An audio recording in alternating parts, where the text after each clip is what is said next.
Oke, guys, so kemarin saya barusan bikin video kan tentang lunasin utang. Ya, jadi kalau misalkan kebanyakan utang artinya adalah ya income Anda kurang besar.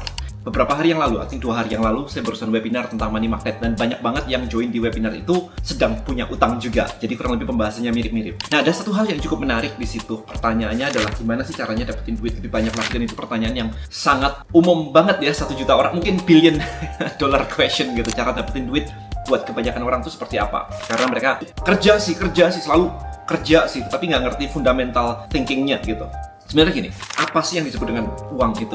Nah itu dulu nih, banyak yang mengatakan uang adalah alat tukar. Ya memang alat tukar sebenarnya, karena bisa buat untuk beli kan. Tetapi ingat, beli itu kan ketika uang ditukarkan untuk keluar. Tetapi kalau uang itu ditukarkan untuk masuk, berarti ada sesuatu dari diri Anda yang dibeli oleh orang lain. So yes, dalam konteks ini uang adalah alat tukar. Itu benar. Nah, tetapi yang ditukarkan itu apa secara umum? Supaya lebih clear aja bagi banyak orang, supaya Anda bisa mengerti. Nah, yang ditukarkan oleh banyak orang itu adalah value. Jadi ketika Anda memiliki sebuah value, maka ya orang akan membayar Anda untuk itu tadi. So misalnya, Anda bisa video editing misalnya, maka orang akan membayar Anda untuk membantu melakukan editing video. Itu value yang Anda tawarkan. Anda bisa bikin landing page misalnya. Ya udah, saya misalkan bisa, bayar kamu aja ya, bikinin 1 landing page, 2 landing page, harganya mungkin 500.000, mungkin 1 juta dan sebagainya. Kalau saya bikin rekaman audio Brainboost misalnya, ada yang editing audionya, mixingnya dan sebagainya. Nah, karena dia punya value, sehingga saya tidak harus belajar sendiri, nggak harus buang waktu saya sendiri untuk mengerjakan itu semua. Saya tinggal membayar aja. Kayak cuci mobil lah ya, basically ya. Anda bisa sih nyuci mobil sendiri, begitu kan? Nah, tetapi kenapa habis itu Anda harus sejam nyuci mobil kalau Anda bisa bawa aja ke tempat pencucian mobil dan bayar cuma 50.000, 100.000 misalnya, seperti itu.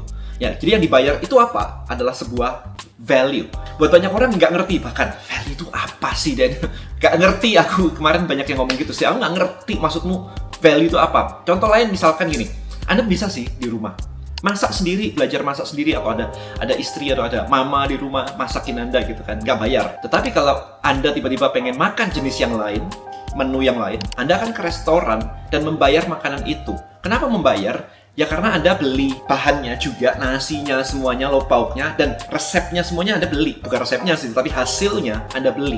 Berarti kan ada value kan, memasakkan dengan resep tertentu yang Anda sukai, dan itu adalah value. Karena Anda nggak bisa ngelakuin sendiri. Kalau nggak, Anda harus belajar sendiri, nyoba sendiri, buang waktu lagi. Oke, so itu adalah value. So, buat yang nanya, value itu apa sih? Dan jawaban saya simple. Value adalah guna. Jadi Anda ada gunanya buat orang lain. Bikinin audio ada gunanya buat saya, bikinin landing page, bikinin video editing dan sebagainya, bikinin website, itu semua ada gunanya. Orang beli Brainboost ada gunanya. Nah, ketika ada gunanya, maka duit akan datang. Jadi duit itu cuma alat tukar terhadap guna. Sehingga kalau Anda kesulitan, selama ini duit gak pernah datang, duit itu susah banget dan sebagainya, gampangnya ngomong adalah Anda gak ada gunanya. Nah, kemarin banyak yang ketawa ketika saya mengatakan itu. Karena apa? Ya jelas, ketika Anda gak ada gunanya, kenapa saya atau orang lain harus membayar Anda? Why? Masuk ke WA group dan minta-minta atau ngemis-ngemis, minta tolong orang lain dan sebagainya, itu gak akan membantu hidup Anda. Karena begitu duitnya masuk, Anda pakai, habis itu habis lagi gitu. Sehingga ketika Anda ingin meningkatkan income Anda secara general, maka secara general pula pemikiran Anda adalah Anda harus jadi ada gunanya supaya orang lain mau membayar Anda untuk guna tersebut. Jadi Anda juga sebagai pengantar guna. Karena kalau Anda bisa melakukannya atau Anda nggak ngelakuinnya, orang lain juga ngelakuin kok, orang lain juga ngelakuin. Jadi Anda adalah sebagai vessel. Vessel itu apa ya? Kendaraan, wadah, sebuah guna. Nah, masing-masing orang punya bakat, punya kesukaan, punya masing-masing hobi dan sebagainya, punya blueprint masing-masing, sehingga tiap orang gunanya akan berbeda-beda. Saya ngajar, saya suka banget ngajar, dan kalau saya ngajar banyak orang yang suka juga dengan saya ngajar. Oke, so mungkin value saya lebih di situ gitu kan, sehingga ketika saya dalamin, hasilnya apa? Hasilnya ya bagus banget, income saya jadi besar. Tapi kalau saya misalkan yang tidak sesuai, kalau saya misalkan jadi video editor, bisa nggak ya? Bisa aja. Tetapi saya nggak passion, saya nggak suka untuk selalu editing video begitu. Pernah sih ngelakuin punya saya sendiri dulu dan nggak betah. Dan kalau begitu kan artinya ya bisa, saya bisa ada gunanya, tapi saya sendiri nggak suka. Jadi Anda harus menemukan sekarang apa guna Anda bagi orang lain. Ada nggak marketnya bagi kegunaan Anda tadi itu. Ada nggak marketnya yang mau membeli apapun yang Anda bisa tawarkan ke mereka itu? Anda suka nggak dengan itu semua? Cocok nggak dengan diri Anda? Nah, habis ini, dari sini, banyak yang nanya tapi niatnya mau jadi berguna gitu loh. Kerja apa saja sih, bebas sih, yang penting utang saya nanti lunas. Loh, sebentar, itu salah mikir, saya bilang. Mikirnya adalah, kalau seperti itu, berarti Anda bilang gini, saya mau ke Singapura, tapi naik sepeda aja, dan rumah saya sekarang ada di Bali. Naik sepeda aja, yang penting jalan dulu aja. Kan nanti lama-lama nyampe ya. Bos, lu gila, nggak masuk akal tuh, mindset ngaco banget. Kenapa ngaco? Ya karena lu naik sepeda nggak bakal nyampe ke Singapura kalau dari Bali, mau mati. Naik kapalnya gimana gitu kan, ke Sumatera sebagainya. Maka harus tahu dulu, ketika memilih sebuah kerjaan, target income-nya berapa? Nah, ini mesti dianalisa. Target income-nya mau seberapa besar? Kalau utangnya 100 juta, kemudian Anda kerja apa aja? Mohon maaf, tapi kalau Anda jadi tukang sapu, 100 juta nggak bakal bayar. Ngerti kan maksud saya kan ya? Nah, Anda bantuin mobil nyebrang pinggir jalan, dapat duit 500 rupiah, 1000 rupiah begitu. 100 juta kapan nyampenya? Nggak nyampe kan? Nah, itu makanya mesti mikir. Nah, banyak orang yang nggak ngerti cara structural thinking kayak begini. Makanya sayang banget kan, kalau di sekolah nggak diajarin structural thinking kayak begini. Mikirnya adalah kayak Anda mau pergi tadi ke Singapura. Oke, kalau ke Singapura, naik apa paling gampang, paling cepet? Kecapainya nih, kan punya utang. Mau lunas paling cepet pakai apa nih caranya nih? Kendaraannya apa nih? Sama sebenarnya.